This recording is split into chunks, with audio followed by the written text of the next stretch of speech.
Now another nail-biting video, a runaway boat. It was being towed when it broke free and went flying. Jim Moret spoke with a woman who never thought she had to worry about colliding with a speedboat on the highway. It's a normal day on the freeway. Then this happens.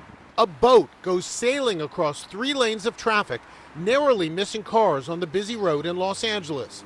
A dash cam captures the dramatic moment the boat jumps right over the 91 freeway center divider into oncoming traffic. A car swerves to avoid a direct hit. All of a sudden, there's a boat coming over the side. It was very surreal. Cassandra Sorrell was behind the wheel and couldn't believe what was coming right at her. I just said, oh, expletive, I'm going to die. Hit the brakes as hard as I could and, turned the steering wheel. A runaway boat on the LA freeway. You don't see that every day.